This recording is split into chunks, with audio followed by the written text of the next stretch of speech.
নমস্কার, আমি পিয়ালি। কবি প্রণামের আরো একটি নতুন পর্বে আপনাদের সকলকে জানাই স্বাগত। আমাদের প্রাণের মানুষ তিনি রবি ঠাকুর। তার ১৬৫তম জন্মবর্ষে আমরা রয়েছি কবি প্রণাম নিয়ে। বাঙালি পরিবারের সঙ্গে কিন্তু তার একটা নিবিড় সম্পর্ক। ছোট্টবেলায় যার সঙ্গে আমাদের প্রথম সখ্যতা তিনি হচ্ছেন রবি ঠাকুর, এবং প্রতিটি বাঙালি পরিবারে তিনি কোনো না কোনোভাবে কিন্তু প্রভাব বিস্তার করেছেন তার সৃষ্টির মধ্যে দিয়ে। আজকের শুরুতে বাঙালি পরিবার, রবীন্দ্রনাথ সবটা মেলাতে চাইছি, তার কারণ হচ্ছে আজকে আমার সঙ্গে এই পর্বে যে দুজন গানবন্ধু রয়েছেন তারা কিন্তু একই পরিবারের সদস্য, পিতা এবং কন্যা। আমার ডান দিকে রয়েছেন তপন দে, স্বাগত। আর আমার বাঁ দিকে রয়েছে মিত্রাতিথি দে, স্বাগত। তবে রবীন্দ্রনাথ ঠাকুর, তার প্রভাব, তার সৃষ্টি নিয়ে কথা বলবো, কিন্তু যেহেতু আপনাদের জন্য সাজানো এই কবি প্রণাম, তাই শুরুটা করব গান দিয়ে। দাদা ধ্বনিল আহ্বান মধুর গম্ভীর প্রভাত অম্বর মাঝে, দিকে দিগন্তরে ভুবন মন্দিরে শান্তি সঙ্গীত বাজে। ধ্বনিল রে ধ্বনিল রে ধ্বনিল আহ্বান মধুর গম্ভীর প্রভাত অম্বর মাঝে, দিকে দিগন্তরে ভুবন মন্দিরে শান্তি সঙ্গীত বাজে। ধ্বনিল রে ধ্বনিল রে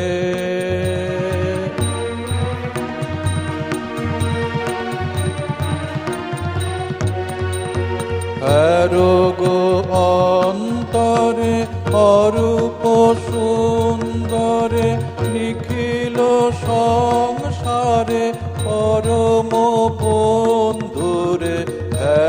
গো অন্তরে অরূপ সুন্দরে নিখিল সংসারে পরম বন্ধুরে।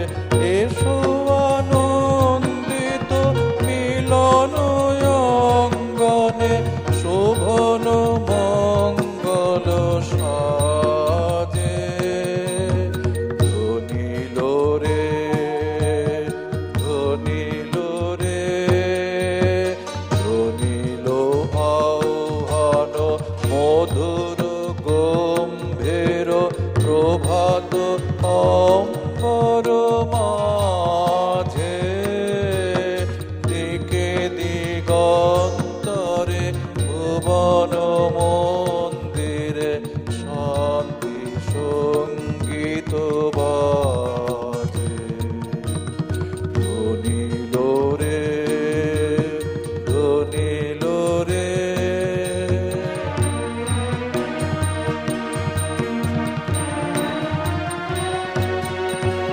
কলুষ কলমশ বিরোধ বিদ্বেষ ভৌক নির্মল ভৌক নিঃশেষ, চিত্তে হোক যত বিঘ্ন অপগত নিত্য কল্যাণ কাজে। শরতরঙ্গিয়া গাও বিহঙ্গম পূর্ব পশ্চিম বন্ধু সঙ্গম। শরতরঙ্গিয়া গাও বিহঙ্গম পূর্ব পশ্চিম বন্ধু সঙ্গম। মৈত্রী বন্ধন পূর্ণ মন্ত্র পবিত্র বিশ্ব সমাজে। ধ্বনিল রে ধ্বনিল রে ধ্বনিল আহ্বান মধুর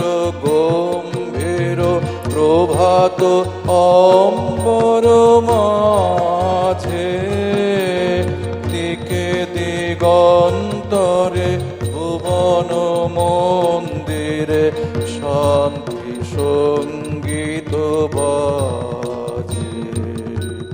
ধ্বনিল রে, ধ্বনিল রে।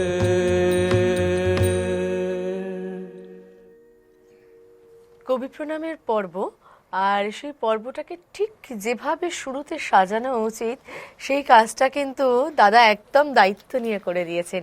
সেই রেশ ধরেই চলে যাব মিত্রা তিথির গানে। মিত্রা তিথি, একটু গান শুনি, তারপর কথায় আসবো। আরো কত দূরে আছে সে আনন্দ ধাম, আরো কত দূরে আছে সে আনন্দ ধাম। আমি শ্রান্ত, আমি অন্ধ, আমি পথ নাহি জানি,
যেখানে বিরাজ করেন সেটাই আনন্দধাম হয়ে ওঠে, কারণ তিনি রবীন্দ্রনাথ ঠাকুর। তার প্রতিটি সৃষ্টিতে সেই ছোঁয়া, সেই স্পর্শ যেন আমরা প্রতিনিয়ত পাই। একদমই তাই, আর তা- অন্তরে মরমে সব জায়গায়। একদমই তাই, এবং সেই নিয়েই আমাদের যাপন। দুই গানবন্ধু রয়েছেন আমাদের সঙ্গে, আর তাদের গানকে যারা সুন্দর করে তুলবেন তাদেরকে স্বাগত জানাবো। তবলায় শান্তনুদা, স্বাগত। পারকাশনে মুরারিদা, স্বাগত। গিটারে সৌভিক, স্বাগত। কিবোর্ডে তাপসদা, স্বাগত। আর সাথে রয়েছেন আপনারা, আর আমাদের সঙ্গে এই পর্বে রয়েছেন তপনদা আর মিত্রাতিথি। দুজনেই কিন্তু একেবারে রবি ঠাকুরের বিভিন্ন ধারার গানের ডালি নিয়ে রয়েছেন এই পর্বে। দাদা, একটু গানেই থাকি, কি গান শুনবে এরপর আমরা? পরে যাচ্ছি আপনারে দিয়ে রচিলি রে কিয়ে আপনারই আবরণ, একটু অসাধারণ গান, আমার অত্যধিক প্রিয় গান। আপনারে দিয়ে রচিলি রে কিয়ে আপনারই আবরণ, আপনারে দিয়ে রচিলি রে কিয়ে আপনারই আবরণ, খুলে দেখদার অন্তরে তার আনন্দ নিকেতন,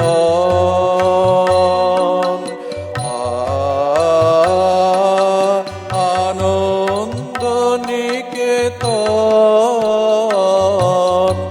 আপনারে দিয়ে রচিলি রে কিয়ে আপনারই আবরণ।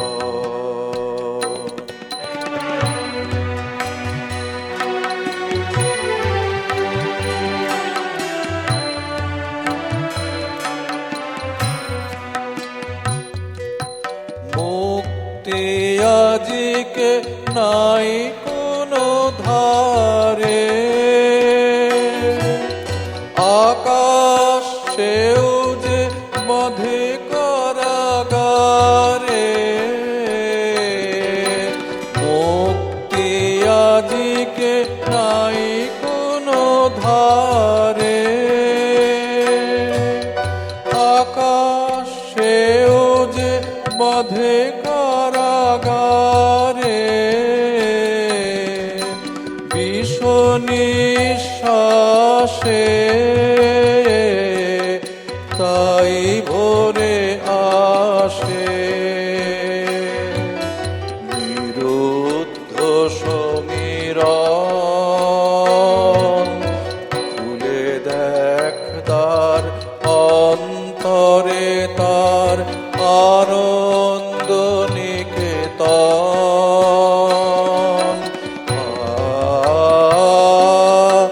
আনন্দ নিকেতন, আপনারে দিয়ে রচিলি রে কিয়ে আপনারই আবরণ।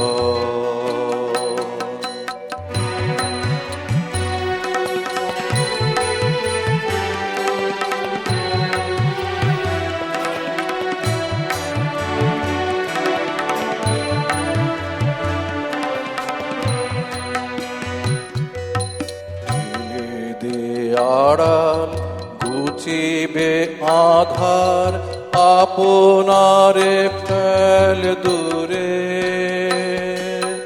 সহজে তখনই জীবন তোমার অমৃতে উঠিবে পুরে,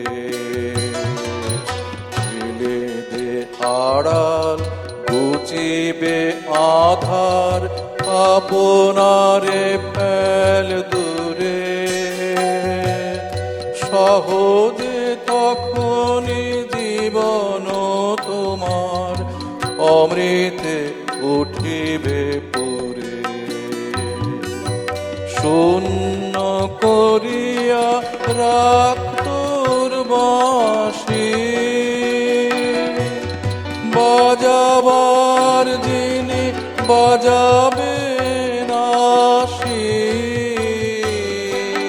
শূন্য করিয়া রাখ তোর বাঁশি, বাজাবার যিনি বাজাবে নাশি, ভিক্ষা না নিবি তখনই জানিবি,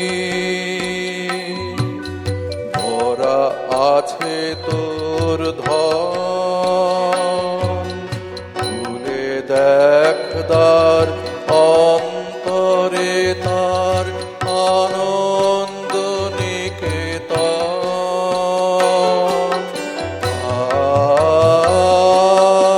আনন্দ নিকেতন, আপনারে দিয়ে রচিলি রে কিয়ে, আপনারে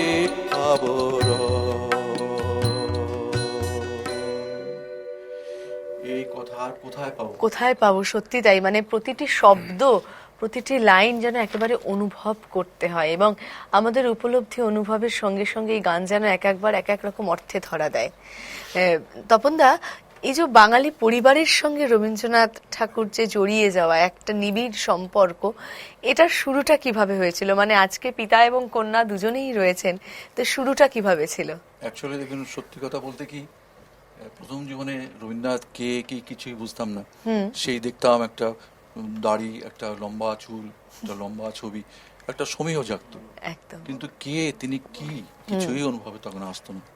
মানে স্কুল জীবনের কথা বলছি। হ্যাঁ, যখন কলেজ, ইউনিভার্সিটি ইত্যাদিতে এলাম, তখন অ্যাকচুয়ালি কলেজে থাকতে থাকতেই রবীন্দ্র গানের প্রতি, কিন্তু অন্য গানের প্রতি অনুরাগ আগেও ছিল, কিন্তু রবীন্দ্র গানের প্রতি অনুরাগ আস্তে আস্তে এলো কলেজ জীবনে। কলেজ স্কুল জীবনেও ততটা আসেনি।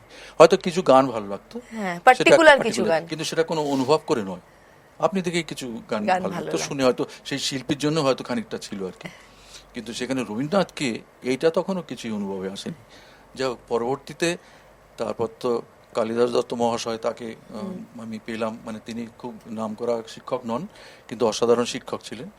পরবর্তীতে আমি গীতবিতান, মানে কলকাতার সব থেকে মানে প্রাচীন এবং একমাত্র বিশ্বভারতী অনুমোদিত এবং রবীন্দ্রনাথের সান্নিধ্যের জন্য যে সমস্ত সঙ্গীত ব্যক্তিত্ব ছিলেন, তারাই ওটা সৃষ্টি করে।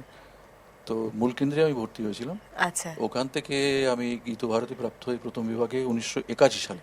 আচ্ছা, কিন্তু সেই একটা সার্টিফিকেট হলো, ওইটাই তো সব কথা নয়। একদম। কিন্তু তখন কতটুকু বুঝি, তখন তো তাল মান ইত্যাদি যা ছিল, কোর্সের গানগুলো শিক্ষকরা যেভাবে শিখিয়েছেন, যা বলেছেন শুনেছি, সেইটুকুই। বুঝেছি, বোঝার চেষ্টা করি।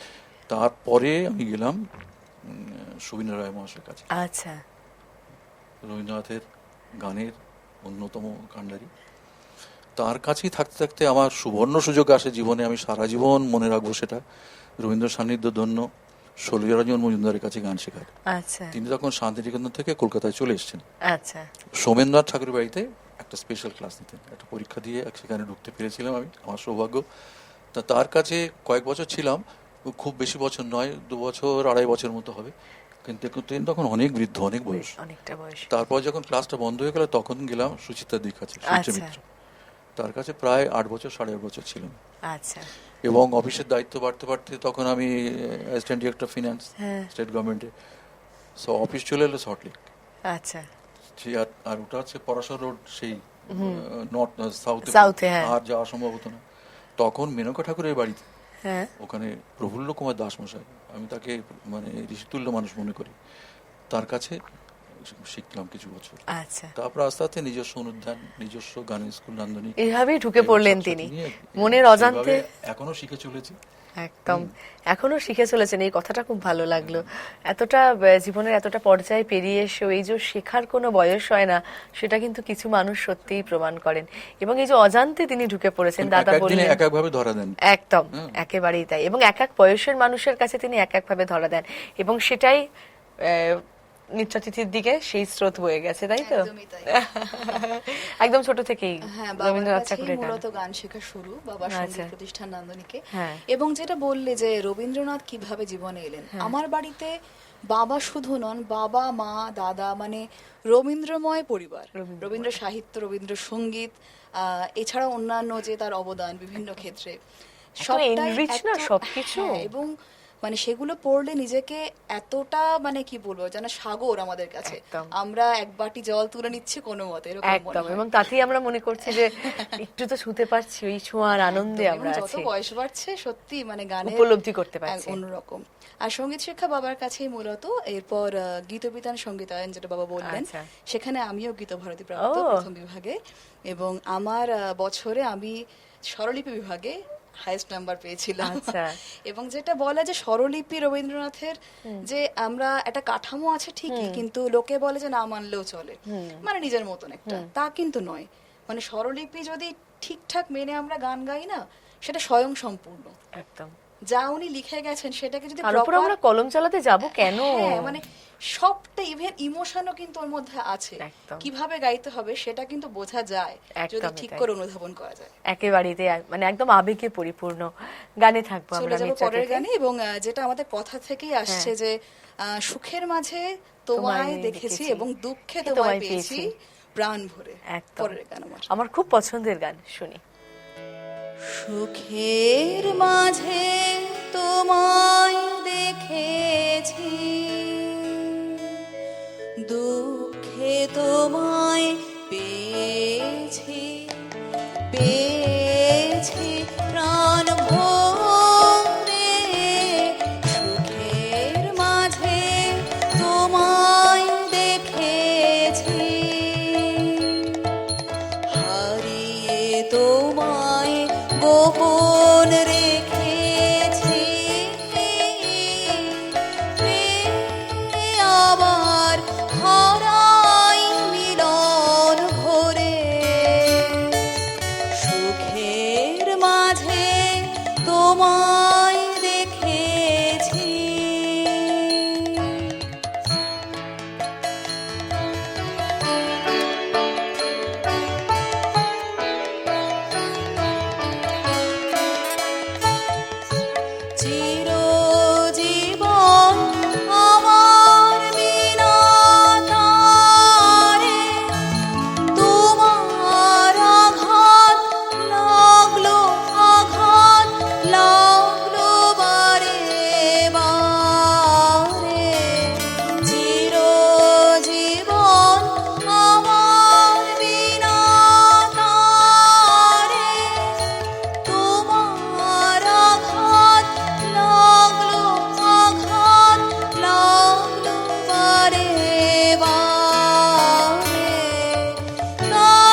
আমাদের জীবনের প্রতিটি অনুভূতিতেই আমরা তাকে এমনভাবেই প্রাণ ভরে পাই।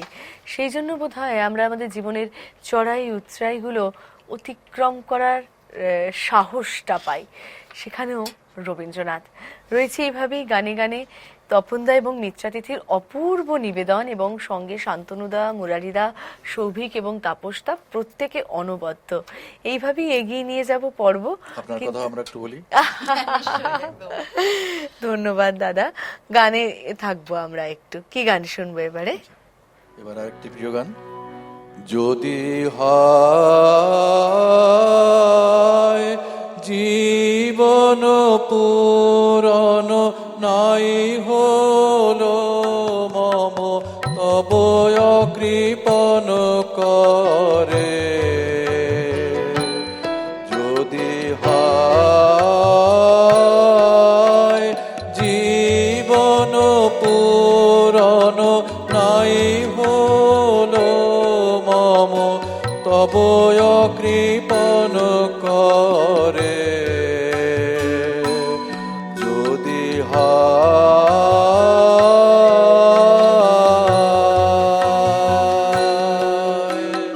মন তবু জানে জানে,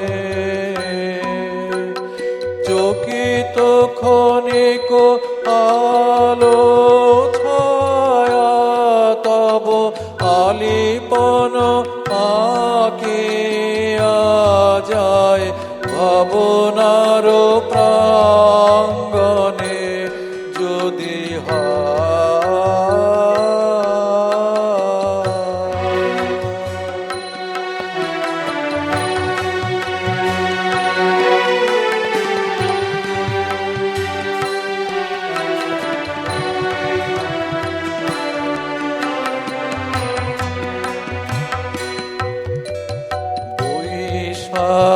বৈশাখের শীর্ণ নদী ধরা স্রোতের দান না পায় যদি, বৈশাখের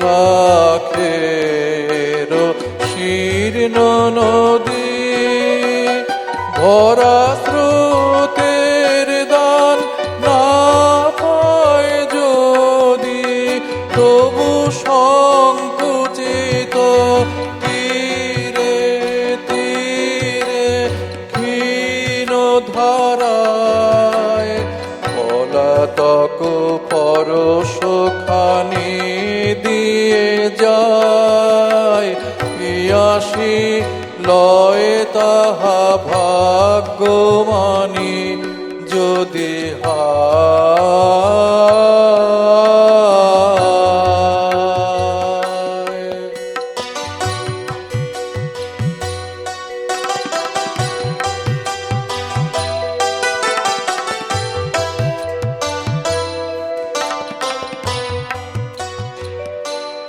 মম ভীরু বাসনার অঞ্জলিতে যতটুকু পাই রয় উচ্ছলিতে, মম ভীরু বাসনার অঞ্জলিতে যতটুকু পাই রয় উচ্ছলিতে, মম ভীরু বাসনার অঞ্জলিতে, দিবসের দৈন্যের সঞ্চয় যত যত্নে ধরে রাখি,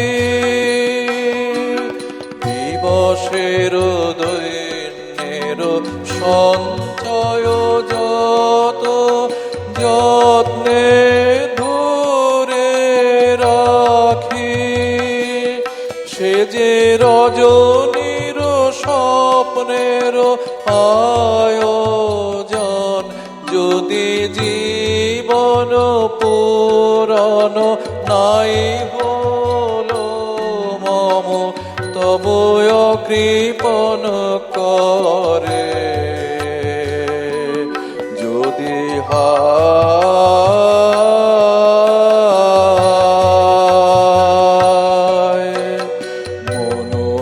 তবু জানে জানে চকিত ক্ষণিক আলো ছায়া তব আলিপন আঁকিয়া যায় ভাবনার প্রাঙ্গণে যদি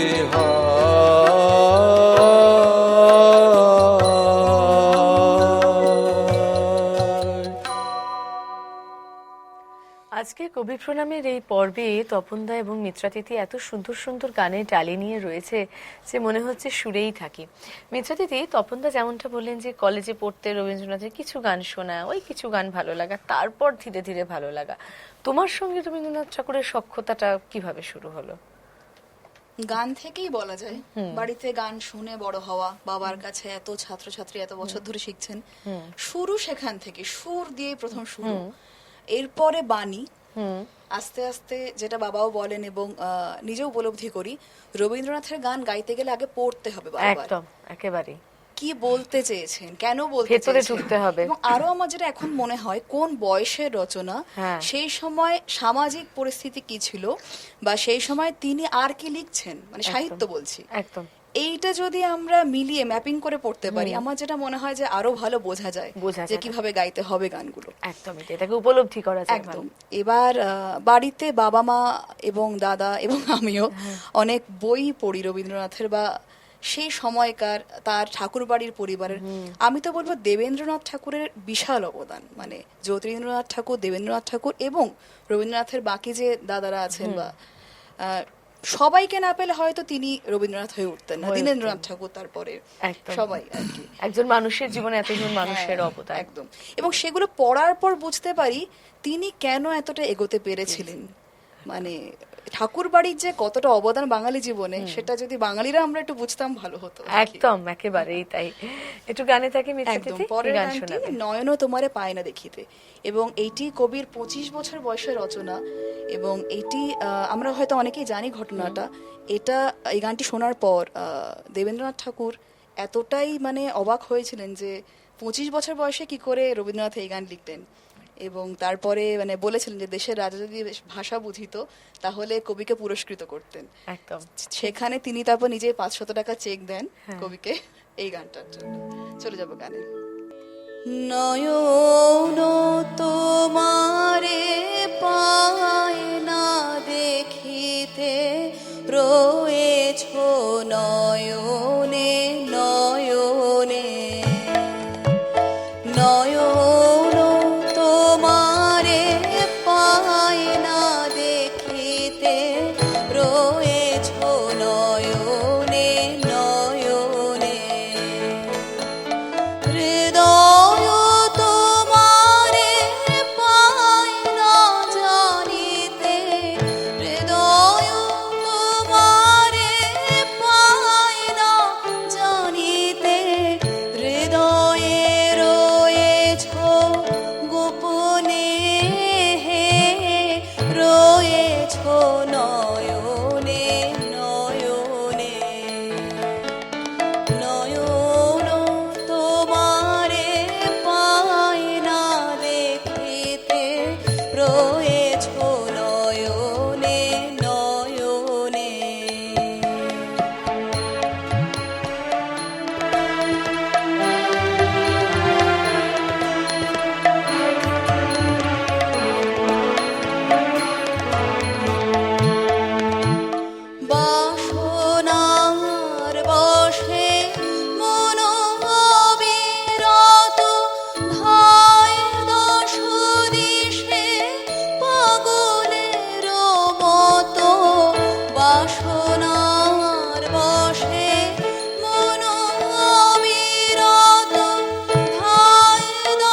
ভব স্নেহ নিরাশ্রয় জন পথ জড় গেহ সেও আছে তব ভবনে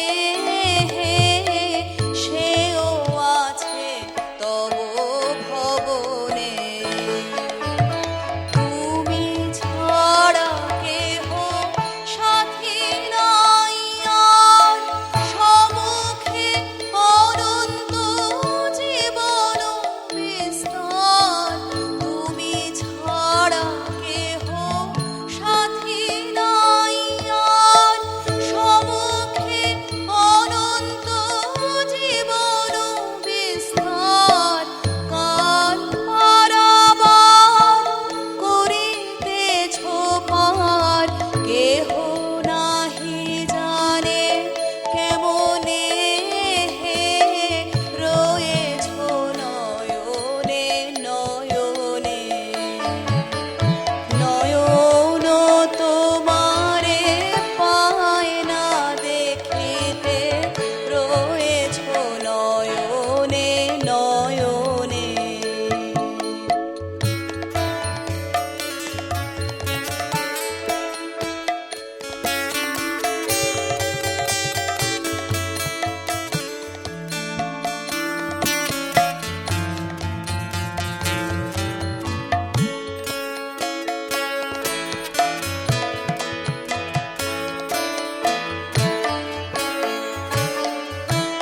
জানি শুধু তুমি আছো তাই আছি তুমি প্রাণময় তাই আমি বাঁচি যত পাই তোমায় আরো তত যাচি যত জানি তত জানি নে যত জানি তত জানি নে জানি শুধু তুমি আছো তাই আছি তুমি প্রাণময় তাই আমি বাঁচি যত পাই তোমায় আরো তত যাচি যত জানি তত জানি নে যত জানি তত জানি নে জানি আমি তোমায় পাব নিরন্তর লোক লোকান্তরে যুগ যুগান্তর জানি আমি তোমায় পাব নিরন্তর লোক লোকান্তরে যুগ যুগান্তর তুমি আর আমি মাঝে কেহ নাই কোনো বাধা নাই ভুবনে রয়েছ নয়নে নয়নে নয়ন তোমারে পায় না দেখিতে রয়েছ নয়নে নয়নে নয়ন তোমারে পায় না দেখিতে রয়েছ নয়নে নয়নে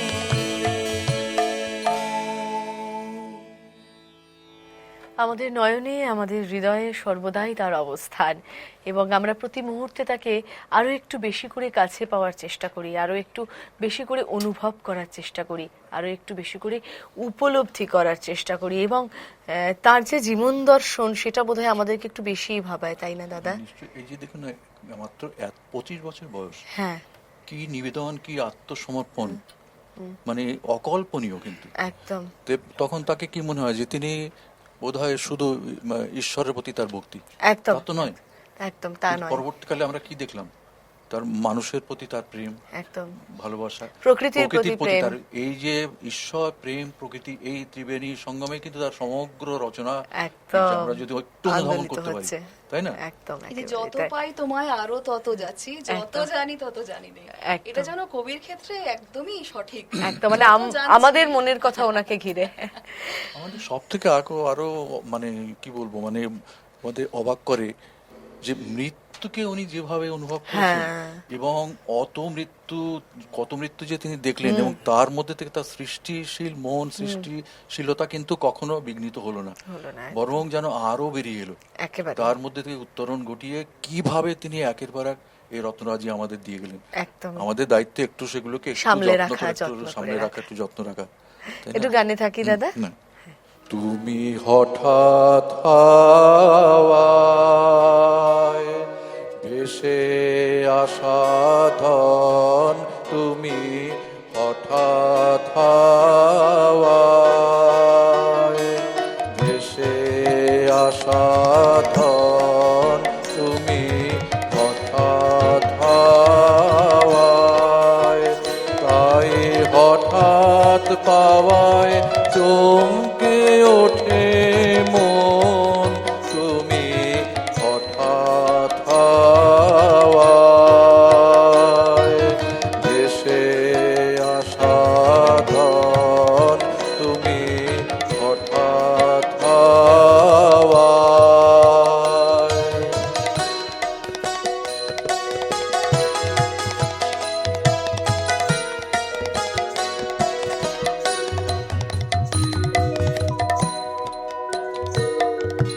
গোপন পথে আপন মনে বাহির হও যে কোন লগনে, গোপন পথে আপন মনে বাহির হও যে কোন লগনে, হঠাৎ গন্ধে মাতাও সমীরণ, তুমি হঠাৎ হাওয়ায়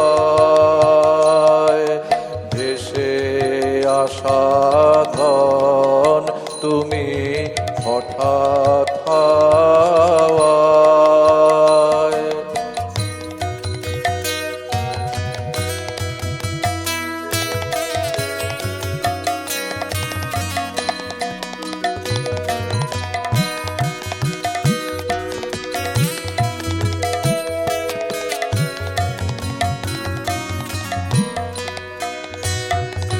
নিত্য যেথায় আনাগোনা, হয় না সেথায় চেনা শোনা, উড়িয়ে ধুলো আসছে কতই জন, নিত্য যেথায় আনাগোনা, হয় না সেথায় চেনা শোনা, উড়িয়ে ধুলো আসছে কতই জন, কখন পথের বাহির থেকে হঠাৎ বসে যায় যে ডেকে, কখন পথের বাহির থেকে হঠাৎ বসে যায় যে ডেকে, পথ হারাকে করে সচেতন, তুমি হঠাৎ হাওয়ায় ভেসে আসা ধন, তুমি হঠাৎ হাওয়ায়, তাই হঠাৎ পাওয়ায় চমকে ওঠে মন, তুমি হঠাৎ হাওয়ায়।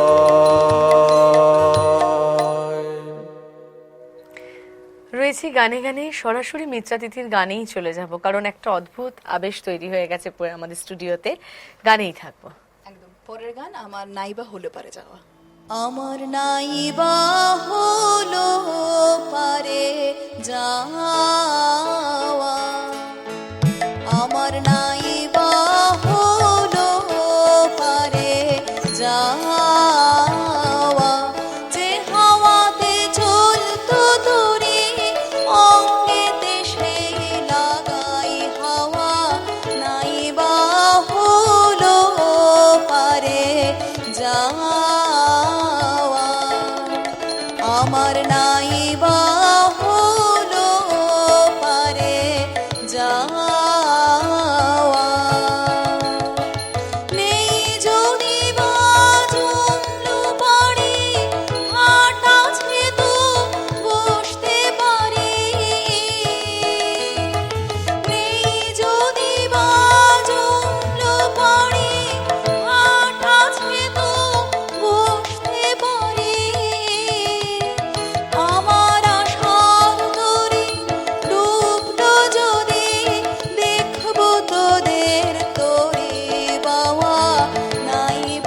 কবি প্রণামে রবীন্দ্র যাপনে কিভাবে যেন সময়টা একেবারে প্রায় শেষের দিকে এসে দাঁড়িয়েছে। এই পর্বে তপনদার শেষ গানে যাব। এই পর্বে আপনার শেষ গান কি রয়েছে দাদা? আচ্ছা, আমি এবার একটি মুক্ত ছন্দের গান গাইছি। আচ্ছা, আহা তোমার সঙ্গে প্রাণের খেলা,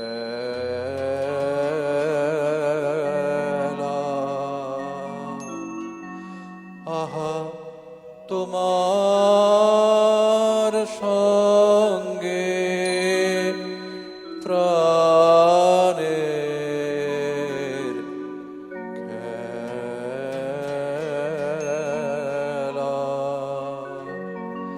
প্রিয় আমার ওগো প্রিয়,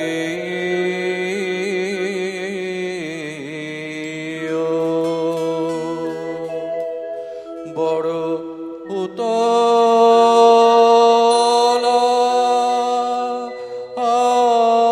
আজ পরাণ আমার, খেলাতে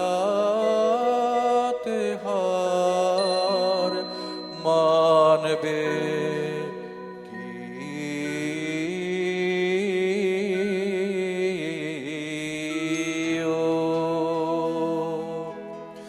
আহা তোমার সঙ্গে প্রাণের খেলা।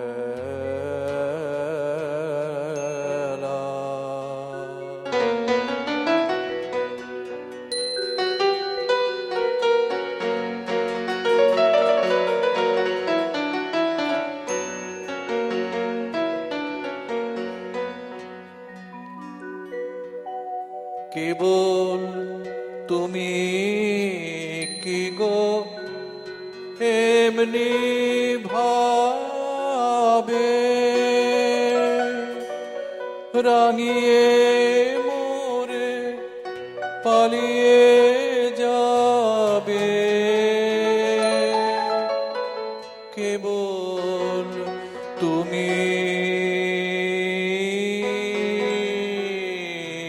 কি গো এমনি ভাবে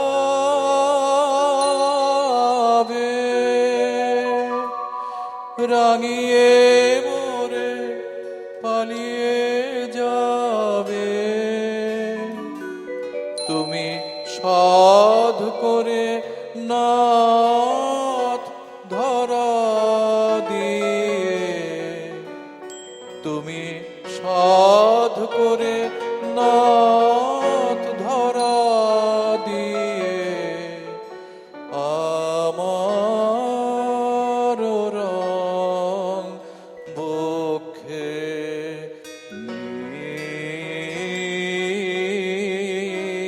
নিও। এই হৃদ কমলের রাঙা রেণু রাঙাবে ওই উত্তরীয়,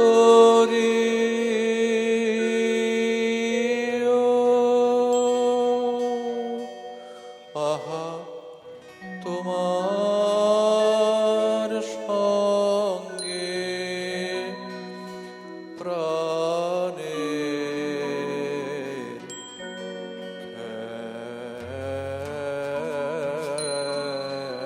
খেলা।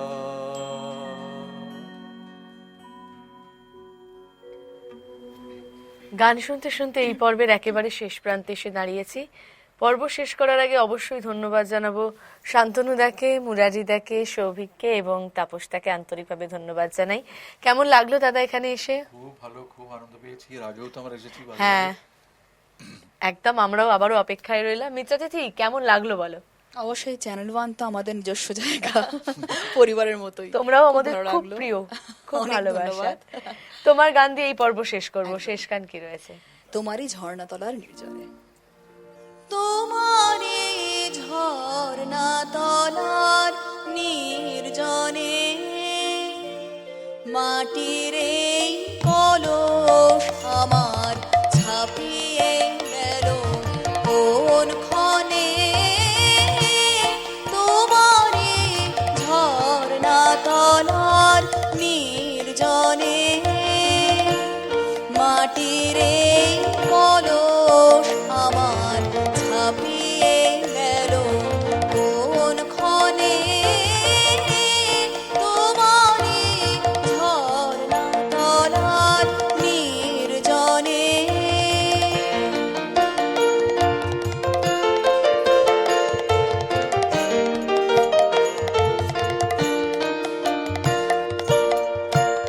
রবি ওই অস্তে নামে শৈল তলে, বলাকা কোন গগনে উড়ে চলে।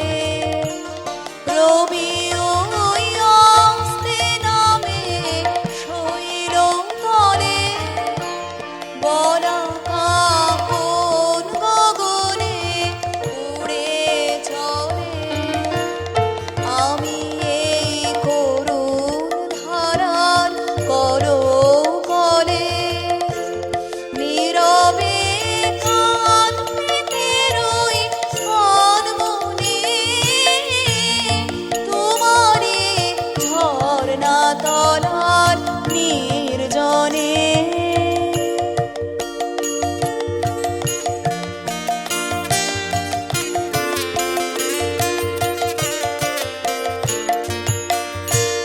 দিনে মোর যা প্রয়োজন বেড়াই তারি খোঁজ করে, মেটে বা নাই মেটে ভাবনার তার তরে। দিনে মোর যা প্রয়োজন বেড়াই তারি খোঁজ করে, মেটে বা নাই মেটে ভাবনার তার তরে। সারাদিন অনেক ঘুরে দিনের শেষে এসেছি সকল যাওয়ার বাহির দেশে। সারাদিন অনেক ঘুরে দিনের শেষে এসেছি সকল যাওয়ার বাহির দেশে। নেব আজ অসীম ধারার তীরে এসে, প্রয়োজন ছাপিয়ে জানাও সেই ধনে, তোমারি ঝর্ণা তলার নির্জনে। মাটির এই কলস আমার ছাপিয়ে গেল কোন ক্ষণে,